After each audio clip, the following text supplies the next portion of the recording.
There's nothing like this game.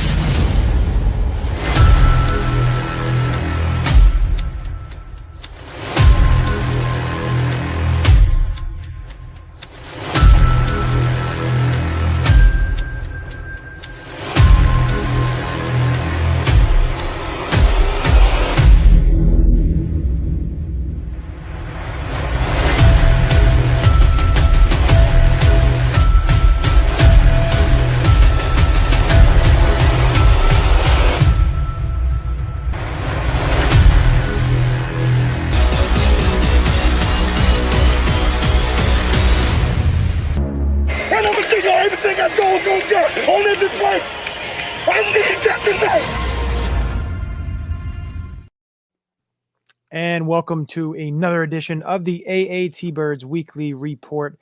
I myself, Johnny Ulecka, is joined as always by Chip at Chip for the Birds, and our returning, sometimes comes on, sometimes doesn't come on. Mike Bauer is joining at Rewind CEO. So, Mike, thanks for coming on. Of course, it is, Dallas sucks week. It's Dallas week. We hate Dallas. Going to definitely dive into that. We're going to talk about the Eagles' 38-31 victory over the Washington Commanders, and may dig a little bit into the trade deadline. A couple NFC teams made some moves. They think they got better, but again, we'll dive into that. But hey, Eagles are 7-1, boys, and we got the Dallas Cowboys on the horizon. Huge pivotal matchup, 425 on Fox. It's going to be a hell of a week, and luckily it is in Philly. I am so excited that it's Dallas week because all the time we hear Dallas is the team to beat. Dallas is the team to beat. We hear that the 49ers got better. So 49ers week and Dallas week are going to be the two big weeks. And quite honestly, I am just ready to go. I'm ready to take it to Dallas and see what it looks like. Yeah, I can't wait. Dallas is always a pivotal game. And I like the games to be in the middle of the season because a number of years in the last, 5 or 6 years, they've been at the end of the season and nobody plays their starters and it winds up being a meaningless game. This game should always have It's a rival. It's, two of the best teams in the NFC East, two of the best teams in the NFC. So it means a whole heck of a lot when these two teams are playing each other. So I want to talk about the 38-31 victory. I want to give Mike, since you are the guest of honor tonight, I want to give you the floor here to give us your recap of the game, your thoughts of the game. It was a very close victory. The defense did struggle. Sam Howell had 397 passing yards. The Washington Commanders had 31 points. What is your take on it? Let's not press the panic button yet. Nope. Sam Howell's got a good arm. He gets the ball out really quick, and hats off to Eric Bieniemy for a really good game plan against the defense that's still finding its way. Got some new additions, people coming back from injury. These are guys that haven't played well together. Nakobe Dean is still recovering. I would love to see the linebacker rotation stop, though. I feel like linebacker is a position that you shouldn't really rotate. Defensive line, yes. Also secondary, you shouldn't really rotate, but that's out of necessity at this point. So little hat tip to the Commanders. They always seem – it's weird because Sam Howell is Ryan Leaf against the rest of the NFL, and he's Tom Brady against the Eagles. I don't understand it. Here we are. I think it's the familiarity. Like we talk about this a lot. I think that the familiarity of – we went into this – I should say I went into this week very confident, pretty sure that we would blow out the Commanders just because, we are a significantly better team. And – it's always the Washington games. It's always the familiarity. And I have to start remembering that the NFC East, it's tough to win games in the NFC East, and people for the longest time beat up on the NFC least. But the fact of the matter is it is the best division in football, especially when they're playing one another. Yeah. And I will say, congrats on A.J. Brown for getting that record. 6 consecutive games, over 125 yards receiving. And I think it is time that we stop giving Kenneth Gainwell the ball so much. I, at this point, would rather see Boston Scott get those carries than Kenneth Gainwell. Or, DeAndre Swift is a really good running back as well. Yeah, can we discuss this a little bit? Because Johnny, we've talked about this plenty of times on the show, and Mike, I'm sure you feel the same way. Kenny Gainwell is not a red zone running back. No, he's just not. He doesn't have the size. He doesn't have the ball security. He is not a red zone running back. And for some reason, that seems to be when they think should get his most touches. And, Johnny, you said it, at best, he's a third down slot kind of running back guy. At best. I don't think that he's your everyday kind of carry guy. I don't think that an every down carry guy. I know he's not a red zone back. You've got Rashad Penny, who you don't use. You've got, I don't get it. you got Jalen Hurts, who is a better red zone running back. Give the ball to Jordan Mailata, who played rugby, for crying out loud. You need speed and size and ball security in the red zone, and Kenny Gainwell ain't it. No, I think the thing when you look at Gainwell, and I think coming out of training camp, and when you're hearing in training camp preseason, he's getting starters reps. He may be the starter, everything. And of course, we saw week 1 when he was the starter. And then, of course, week 2, DeAndre Swift blows up, and we realized that was a mistake. And it feels like Kenny Gainwell's being forced. He's being forced. They are trying everything they can. He really is not. And he's a third, like I said, he's a third running back, can get you some, catch the ball to the backfield, here and there. He's not explosive enough. It just, okay, he's a good pass blocker. I get that. But to me, if I need short yardage or I need some runs in the red zone, I would rather go to Boston Scott because, Boston Scott may be smaller, but he knows how to get skinny in the hole. He knows how to fall forward. What? He's 30 or he's stockier. Yeah. It's good. He's stockier and he can catch the ball out of the backfield. He could be quick. Like, if you're going to give somebody a chance, I'd rather see him play a little more than play Gainwell. Because if Gainwell's going to fumble the ball, he's going to give you not many opportunities to run the ball well because he's struggled mightily in recent games. And I know a lot of it has to do also Cam Jurgens not being there does hurt a little bit. But again, Gainwell, to me, you cannot keep forcing him because you forcing him on the offense that, just try to do something. It's not going to work. It's going to come back to bite you sooner rather than later. And luckily those 2 turnovers didn't hurt you.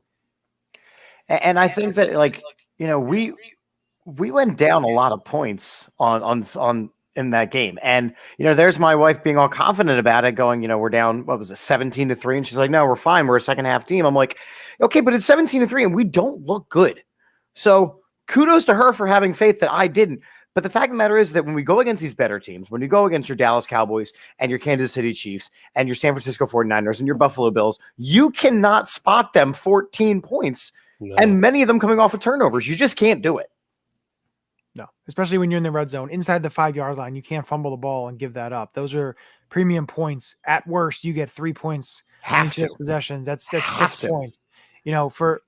For me, it's just that needs to be cleaned up. And that's the one concern going forward, especially this next 6-game stretch is the turnovers. You can't keep turning over. You can't keep being in the negative of the turnover margin.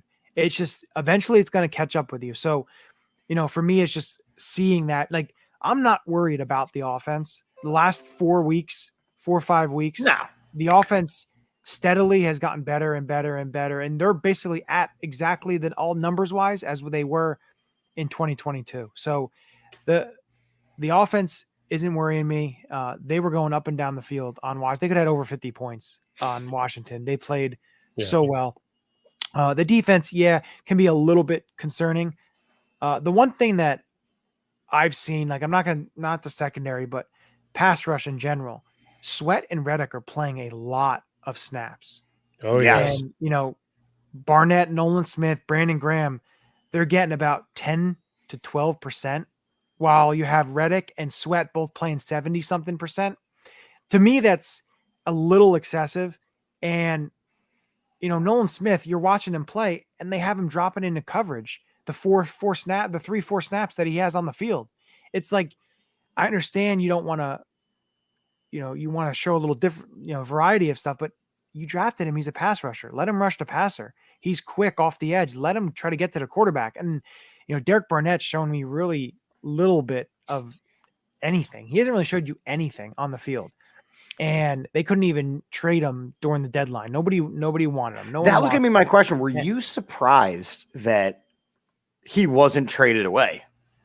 Oh, yeah. No, not necessarily. Just because you had the Commanders give up both their With a both their pass fire sale. rushers, and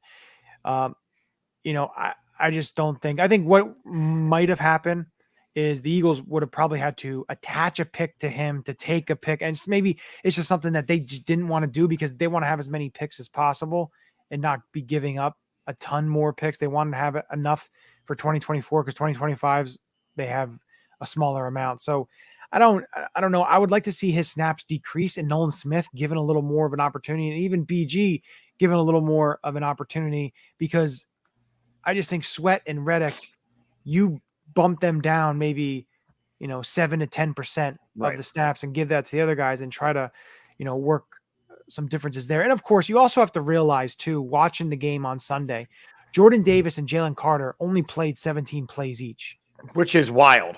And Washington, I think, had 72 plays, I believe. And the fact that we couldn't get through their offensive line was worrisome. But again, you didn't have our studs playing. But you look at the trade deadline. I mean, our big move was to get rid of Kentavious Street. So we got rid of some of that depth, even though there wasn't. I mean, I say depth, but he wasn't playing.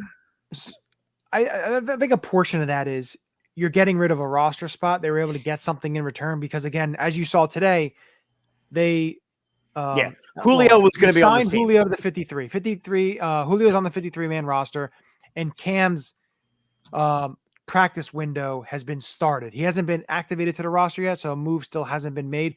What kind of concerns me is they signed a tight end to the practice squad, EJ Jenkins. Well, because Grant Calcaterra came up with a concussion in the last game. And that's the reason he retired from Oklahoma, was because of concussions, and he went to SMU, and then him having a concussion is a little worrisome. So they may IR him, which we then would be able to see Albert O, see what he basically has. I want to see anyway. I mean, look, there's nothing to see there. Yeah. What? Albert O? He's big. He's all right. But here's the thing. I mean, better than Jay Sternberger. But again, outside of Dallas Goedert, who is exactly what he usually is. He's good for some catches. He's good for some yards after the catch. He's good for an ugly drop. And he's a fourth, fifth option at best at this point on this offense, because that's the way Jalen progresses through things. And that's what it is. Third option. You need to stop. Okay, hold on. Because you and I are going to do this again. AJ Brown is option 1. Devontae is option 2. Julio Jones is option 3 when he's on the field. DeAndre Swift is option 3 when he's on the field. Jalen running the ball is option 3 when he's on the field. And somewhere around the 4 or 5 range is, you know what? Let me find Dallas Goedert. I would have agreed with that early in the season, but I think it's getting better. It's progressing more Goddard's way now, I think, and it should. I love Dallas Goedert, but I am concerned about the backup tight end position, because when Goddard's not on the field, you have nobody. Time. It's just they essentially eliminate that position entirely from the game plan. And I don't think Jack Stoll's bad by any means. I just think he's limited. Nothing. Yeah, he's a blocker, and that's what Grant Calcaterra. Nothing. So I want to see Albert O, and I want to see this new kid that we signed, because the tight end position, it is Dallas Goedert is a catching tight end, and then there's nothing. Well, Goddard's also a great blocker too. Right, but we have those. Jack Stoll struggled blocking. It's a shame that Zach Ertz is on IR. They could have traded for him for injured players. So. Yeah, no, that would have been fun to see. Have him come back. Kept him in the first place, but what are you going to do? Oh yeah, we know. Yeah, you don't get him started. I don't want to go down this route. I'm not going to go down this route, because Zach Ertz would run it and then catch it and then land exactly where he was. I don't need to go down this route, because Dallas Goedert would run the route and then drop the ball.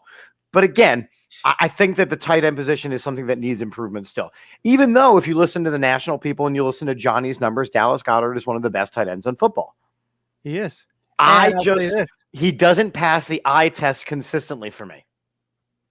Well, your eyes seem to go stray. Like, you ever watch Mr. Deeds? You know, the one guy that has the crazy eyes? Yeah. That's how your eyes. Let me touch your feet. Because I can also bring up the clip of, what was it, 2021? Yeah, when I said Jalen Hurts wasn't the guy. Yeah, you had some points. So I didn't realize his work ethic, though. and you had a new head coach, and you had all these other things. Like it kind of like was like the stars aligning, and now Jalen Hurts is becoming the best quarterback in football. Yet you look at He was player of the week this week too. Yes, he was. Player of the week. You look at this team and they find ways to win. So what bothers me is getting Chase Young really going to far surpass things with the 49ers? No. Is Dallas really the team to beat in the NFC? No. I love that we're still being considered underdogs at 7-1 and we haven't beaten anybody. Okay, well then we haven't beaten anybody. Beat the Beat us Dolphins all the way to the Super Bowl, didn't we? Oh, but the Dolphins haven't beaten anybody. Oh, I'm sorry. Forgive me. My bad. Yeah, I know, right? No, I think also you have to look at San Francisco. Everyone's like, oh, San Francisco. San Francisco has to worry about Seattle. They have someone in their own division. Seattle's they have to worry all about of a sudden a contender. They could very well win that division right now. And Seattle just added Leonard Williams to the Miller defense. Now, did they overpay? Yes, they did. But sure did. But again, they added another piece to that defense, that defensive line. So they're a team that San Francisco is going to have to contend with because San Francisco has their own struggles. They've struggled the last couple of games. And San Francisco's struggles are injury based. When they are healthy, they are a strong team, but they are chronically injured. And you saw what Brock Purdy was without Deebo Samuel. Well, so it happens when you have a running back playing receiver. So that's what happens when you have Christian McCaffrey as 90% of your offense. I mean, they've got a great tight end in Kittle. They've got a great receiver in Deebo. They've got a great running back in McCaffrey. They've got a good quarterback in Purdy, and I'm hoping that the bubble kind of pops on him a little bit now, and they start to realize that, you know what, he's good, but he's not the next Tom Brady. He's not the next Joe Montana. Like, he's a second-year player who is, he beat out Trey Lance for the job. Trey Lance is awful. Trey Lance is atrocious. In case anyone's wondering. I do want to just go back where, you were saying in 2021 where Chip had doubts that Jalen Hurts was a guy. So did I. Let's not forget a lot of us also thought that Nick Sirianni was not a very good coach because that team, remember the 2-5 start, how bad this team looked? And then it was the whole thing with, you planting flowers, up, all that stuff. Listen, Since then, I didn't. I said, you got to give time. Everyone's quick to judge. Johnny, in all fairness, I love you, man, but you are the biggest Eagles homer I have ever met in my entire life. That's fine by me. It looks really well now because look, they've been pretty good the last couple of seasons, but it's nice, and a long way we have come from the Chip Kelly era. The Seacoast offense, as Chip is in my phone as. Yeah. So why must you hurt me?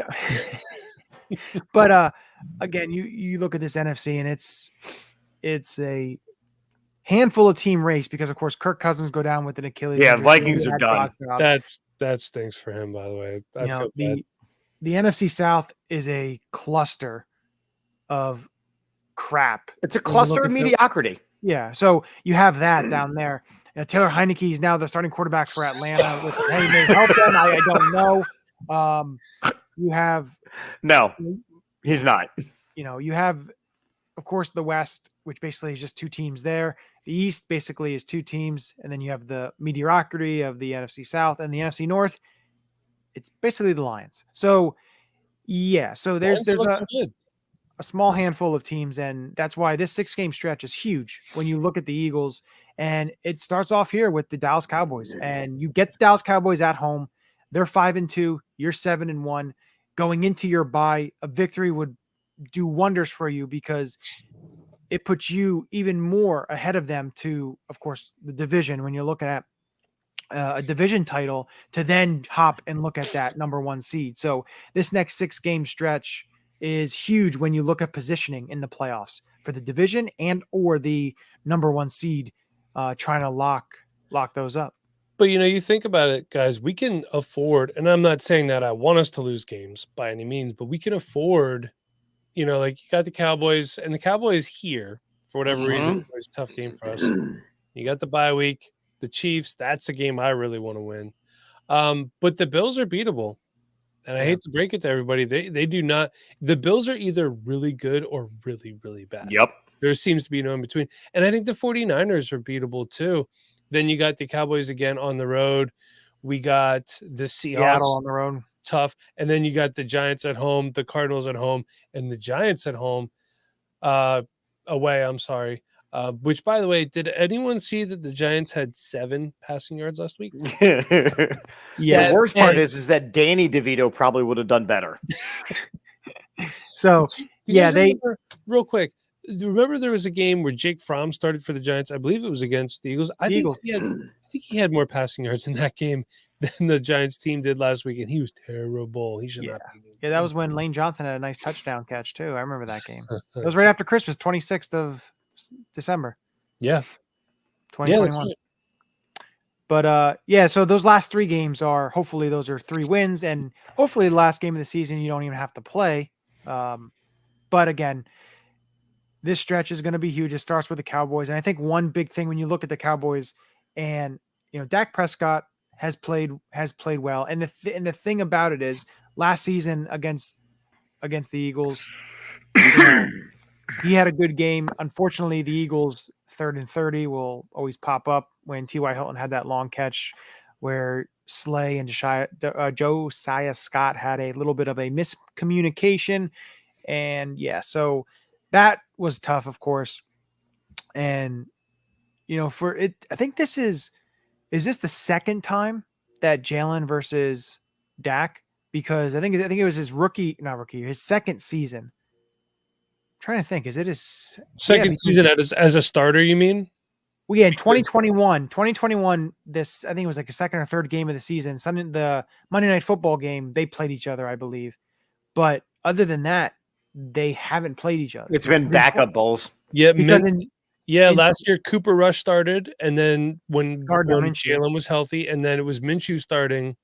Yep, and then 2021, the end of last game of the season, they had Minshew start because they had wrapped up the wild card spot, so they had Minshew start.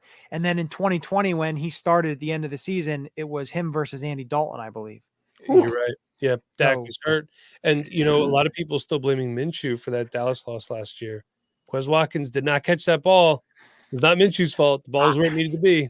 I'm looking at this Dallas team, and I've focused a lot on the Cowboys this season because the Cowboys made a lot of changes. And again, I look at a team, and are they better from when they started the offseason to when they start the regular season? And the Cowboys right now, their defense is probably the best the Eagles are going to see.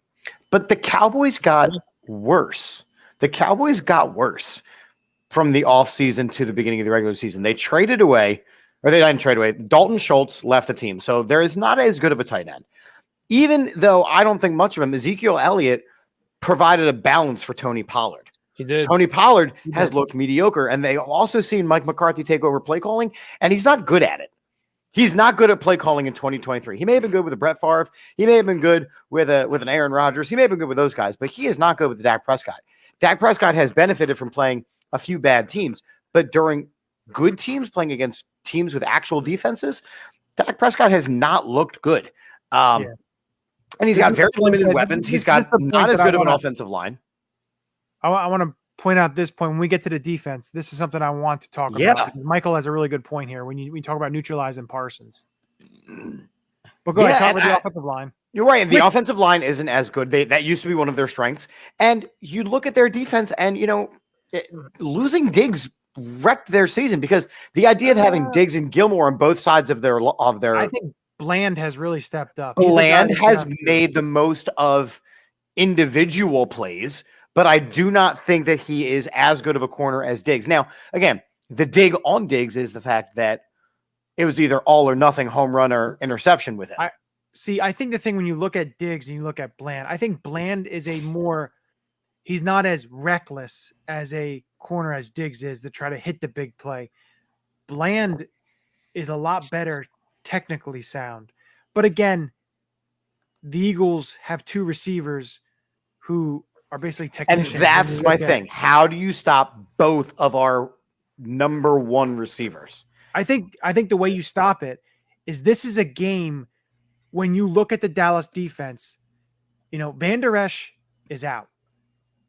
Which, again, it's huge. He's always hurt. No, that's big. And this is where I think you use the middle of the field because I understand they have some good safeties with Jaron Kearse, but you look at their linebackers, Damone Clark and Marquise Bell, undersized. And I know they have Rashaan Evans on the practice squad who probably will come up and play, but I'd love to see Rashaan Evans try and cover Dallas Goedert, and you're not going to cover Dallas Goedert with a safety. He's too big. Nope. So I think that is somewhere you can go and attack the Dallas defense, because that also in running the ball. If you have a safety, and Marquise Bell is one of the linebackers, and basically he's a hybrid because he only weighs, I think, 213, 214 pounds. That's small when you look at that. And the Eagles can get Cam Jurgens back, and they're able to run the ball. And again, to bring up Michael's point here, neutralize Parsons, you run at him. And that's one thing that they can do. And they did that last year in the Sunday night game, the opening first game between the two teams on Sunday Night Football last season. The Eagles ran the ball at Micah Parsons. They were able to establish that and to be able to almost take him out of the game. And I think that's the good point. When you look at the Eagles offense, they can do a number of things. They can beat you a number of ways. And if they're able to get the running game going against this Dallas defense and able to control the clock and able to work their way down the field and wear out this Dallas defense, it could be a good night. Well, good late afternoon, good night for the Philadelphia offense and the Philadelphia Eagles. And I think that when you're talking about what Brian Johnson has to do, I think you're talking about the fact that they have to attack. They've got to stay on the offensive, because this Dallas team, they can put up points. The weakness of this Dallas team is going to be their defense against our offense. I think that, when you're talking about injuries along the Eagles as well, that there's definitely some holes. We don't know who's going to play on our defense from week to week. So that's going to be an improvement, and Dallas can score. But I think our offense is top tier in this league. So they got to act it. They need to run the ball more too in the first half. Yep. Yeah. I'm sorry, but DeAndre Swift, one rush before halftime. Stop. This fool. And I know Ben Johnson is still learning his way, but we heard all off season Brian Johnson, whatever. BJ. I'm like, who the hell is Ben Johnson? Brian Johnson, BJ, Beej, if you will. Mm-hmm. He's known Jalen Hurts forever, blah, blah, blah. We've heard the narrative for years now. Remember, a lot of people thought that Sirianni would choose Jalen Hurts instead of Carson Wentz because of BJ, Brian Johnson, whatever his name is. I don't know. Now I'm all confused. But the fact of the matter is, I understand that he's still learning his way, being an offensive coordinator, quarterback's coach. You got to run the ball, especially when you have a backup right guard in there and Sua Opeta. Yep. Let him get his feet wet and maul some people as to the best of his ability. Opeta, you did a great job in your time filling in. I commend you. Let these guys get comfortable, especially against the front like this. This might be a good game with Micah Parsons. This might be a good game to have Rashad Penny active and not Kenneth Gainwell. That'd be fun to see, but unfortunately, I don't see that happening. What happens if you're keeping Rashad Penny in bubble wrap until the playoffs, and then he's rusty and he fumbles at an inopportune time, he muffs a pass and it gets intercepted? Then this whole thing was for naught. Play Rashad Penny. You have to start seeing what he has. 3 carries for 9 yards is what we've seen all season. It's foolish. You paid the guy. I understand it wasn't a lot of money, and I know that DeAndre Swift has looked really good. But the fact is, we thought there was going to be a 1A and 1B, and so far there's been a 1A in DeAndre Swift and a 1C in everybody else, because no one's really stepped up. But no one's really had the opportunity. Jalen Hurts has a bone bruise on his knee. You can still use him as a decoy, as a runner, but give Gainwell the ball, give Penny the ball. You know what? You have guys like A.J. Brown could run sweeps. Devonta Smith could run sweeps. He's done it before. I want to see more tight end screens to Goddard. That is what I'd love to see. This offense can be explosive, but it also needs to be effective too. So I want to bring up one more point before we get to our predictions and our Ulecka Locks. You have to watch the injury reports, of course, this week. The one thing for the Cowboys to watch is their left tackle situation. Both their left tackles, Tyron Smith had a neck thing last week, didn't play. He didn't practice today. And then you also look at Chuma Edoga. He was also carted off the field. He didn't practice. So there's two things there you have to really watch, because that's a big key when you look at the offensive line of the Dallas Cowboys. Again, I hear what you're saying, and You know, you do a really good job of watching those things. But again, this Eagles team is either going to beat themselves or they're going to beat a bad team. Yeah. And I need them to beat a bad team. Or not a bad team, but they need to play to the level of their opponent. The biggest flaw that you see in the Eagles and a lot of teams in the NFL is they play to the level of their opponent. You know, we saw it with the Miami game. The game before, they were playing the Jets, and flat out, they decided to phone it in. And that's why they have a loss on their record, because they were 100. I mean, Mike, we haven't really had a chance to talk. Do you concur that they were looking ahead? For the Jets game? Yeah. Oh, if that's not a trap game, I don't know what is. I mean, it's a team that's never beaten us before. They're not a very backup quarterback. All of it. Yeah, it's a trap game. Unfortunately, I was there for that. Yeah, as soon as by the way, it's Aaron Rodgers is going to play again this year, which is absolute insanity. It's absolutely insane. And you know, have you ever been to MetLife, Chip? No, I'm big on not tearing my Achilles just walking. It looks like a giant radiator, like what will go in your car. It's very, very drab inside. Like all the seats are gray, different shades of gray. And it's just, you know, when you're at the link and there's openings on some of the end zones and you could just see different things, it's just a giant bowl. And I just really,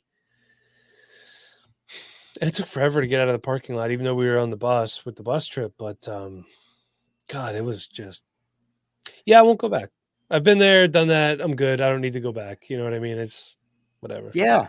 But I mean, again, so here's my question about this. And, you know, Johnny will pop back in a second. But all right, we had a couple big games, a couple big wins. The bye week is looming. Yes, this is a big game, but we are up 2 games on the entire NFL at this point. We need to make it 3. Is this a trap game?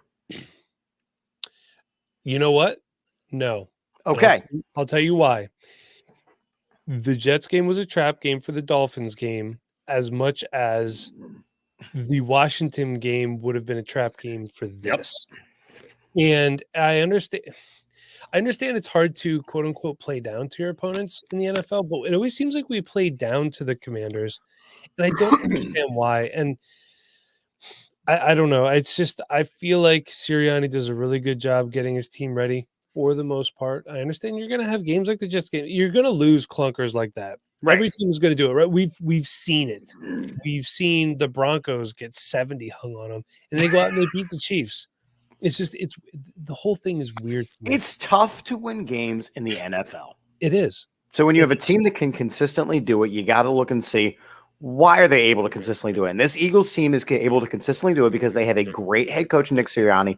They had great leadership in Jalen Hurts. They've got great veterans. They've got hungry young players.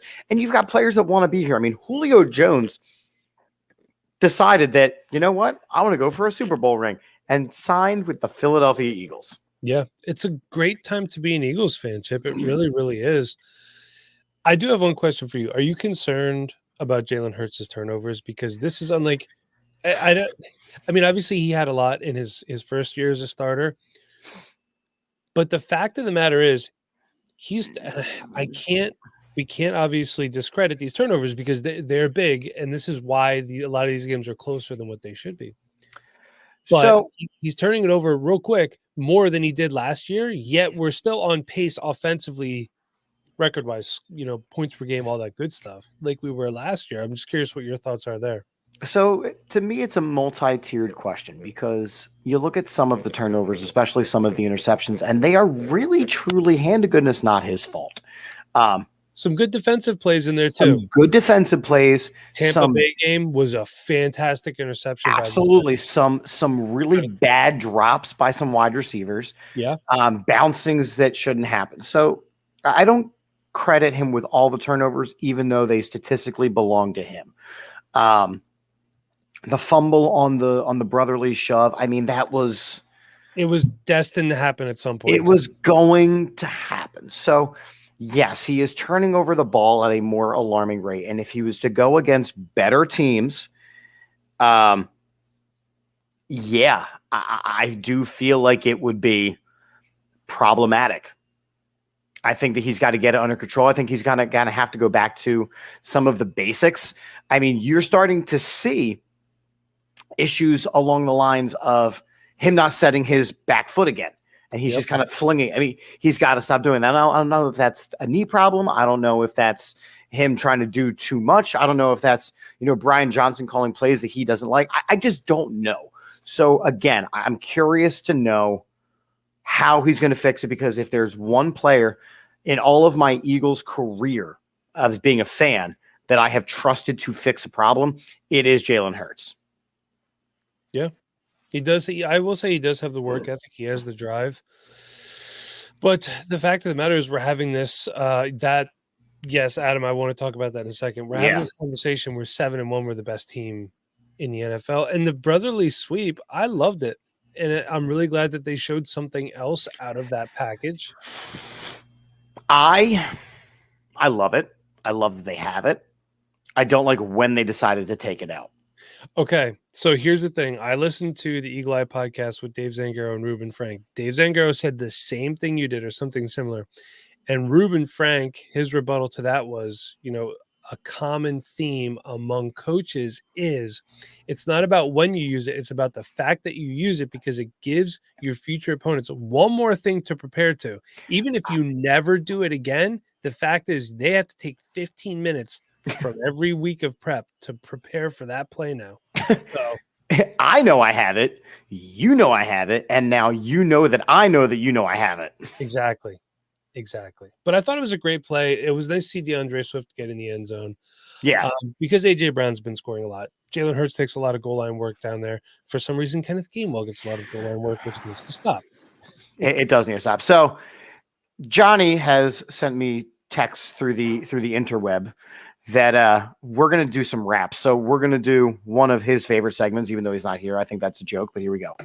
It's time for the Ulecka Locks of the week. Who's your lock?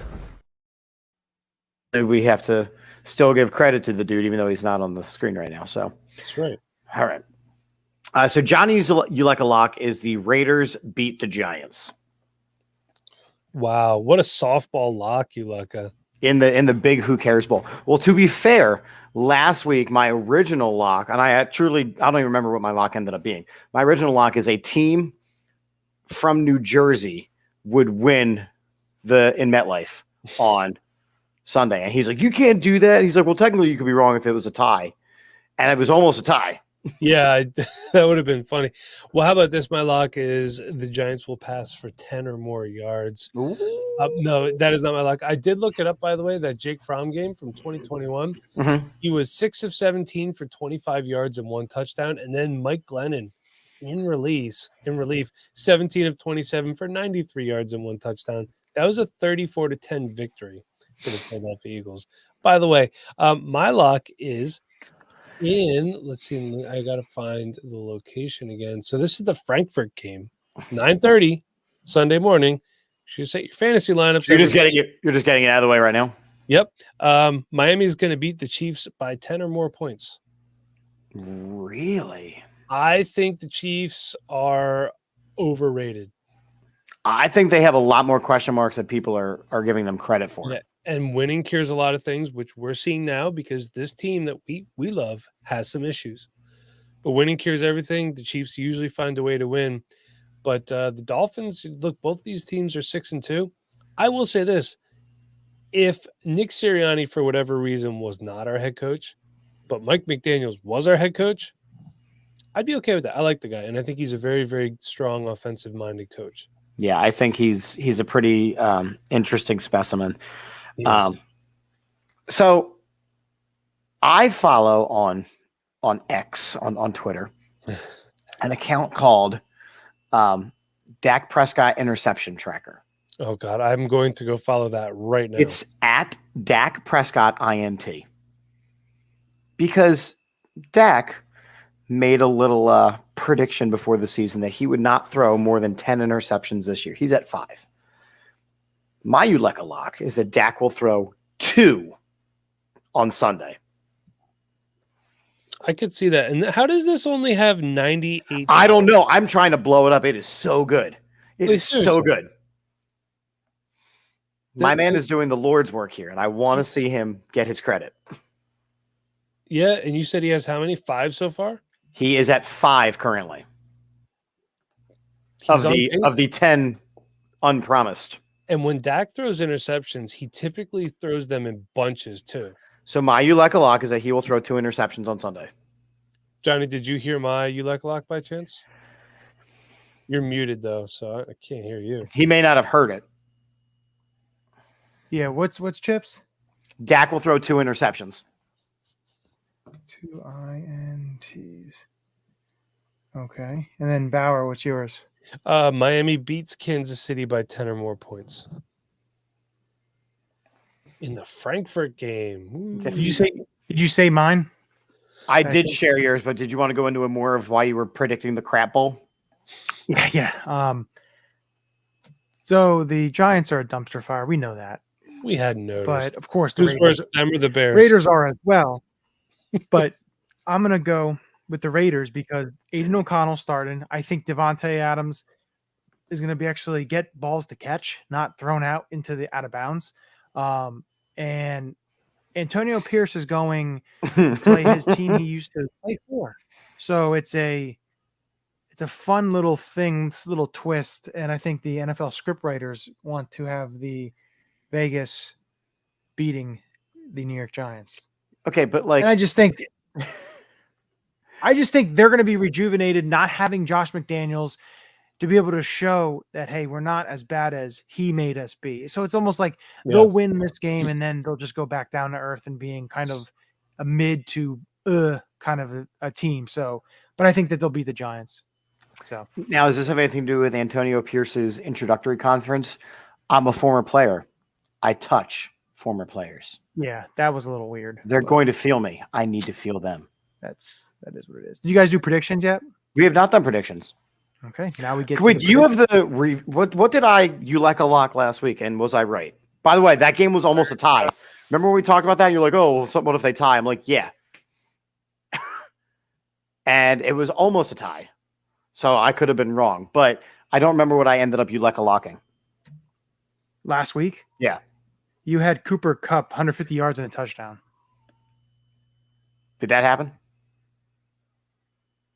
No. They blew out Dallas, and that didn't happen? No, you were wrong. Okay, well, that's pretty much par for the course of this. Dallas blew them out, and Matt Stafford got hurt, didn't he? No. Did Dallas win that game? Yeah. Oh, yeah, Dallas big win. Yeah, Dallas had the big win. Yeah, Matthew Stafford got hurt. He has a UCL sprain in his thumb. Brett Ripon was in there, and Cooper Kupp had 4 catches for 21 yards and no touchdowns. Okay, so I had that background flipped. All right, so Eagles in Dallas. Who do you got? What do you got? Talk to me.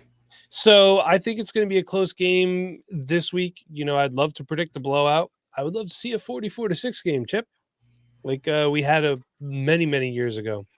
But I don't think it happens. I think even though, like you said, and I agree with, the Cowboys have not gotten better since the offseason, they're still a good team. They're still a thorn in our freaking side.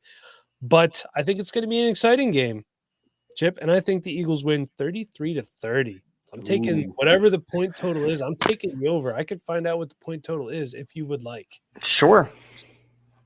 Let's see what we're predicting. I'll look that up while you're doing your prediction. So I have it as a close game. I have it as a high scoring game as well. I have it coming down to a Jake Elliott field goal as time expires and sending us into the bye week. I have the Eagles winning 36-35. Sorry, I was clicking on the game cast so I could see the over-under. So you have 36-35. So you're predicting a close game too. The over-under on this is set at 46.5 points. Okay. So and the line is the Eagles -3. Yeah. So it's basically a push at that point. That's what they're saying. And the matchup predictor on ESPN Analytics here, The Eagles are predicted 49.9%, and the Cowboys is 49.7%. So there's so they got to play the game. So some people are thinking, oh, might be a tie. That's the one thing I don't want. Like, give me answers going into the bye week. A tie would be the worst thing. If it's a win, that's obviously what we want. If it's a loss, that's not great. But ties need to not happen anymore. It needs to not be a thing. I agree. Well, Mike, it's been a pleasure seeing you again on the interwebs here. Chip, it's always good to see you, my friend. Johnny is not going to return. He's got some home responsibilities right now, but he did send me his prediction. He's saying Eagles 27-21. So he's lowballing it a little. Yeah, I don't know, man. I'll take a 3-0 win. I don't care. And I always like to put up Adam's prediction, 35-31. Eagles as usual. Yeah. So I am Chip at Chip for the Birds. That's Mike at Rewind CEO. Mike, real quick, are we dropping all wide receivers for the Vikings for the rest of the season? If you are in a seasonal league, I think it is too early to predict. They did just trade for Josh Dobbs. But if you're in a dynasty league, no, hang on. Hang on to Justin Jefferson. Yeah, and hang on to Jordan Addison too. Yeah. So I'm Chip. Johnny checked out. As we end every show here on the AAT Sports Network, AAT Birds, we end with a very positive and a very happy Go Birds. This is Matt Ware. Hey, for all the Eagle content you need, go follow All About the Birds. They do a damn thing. Check them out. Hey, Eagles fans, I may be in Tampa, but I know where to find the best Eagles content out there. Check out my friends at All About the Birds. Philadelphia, what's up? This your boy Freddie Mitchell, a.k.a. Fred X. It's all about the bird. All birds all the time. All birds all the time. All About the Birds provides you with weekly analysis, game recaps, informative interviews, and it's all birds all the time.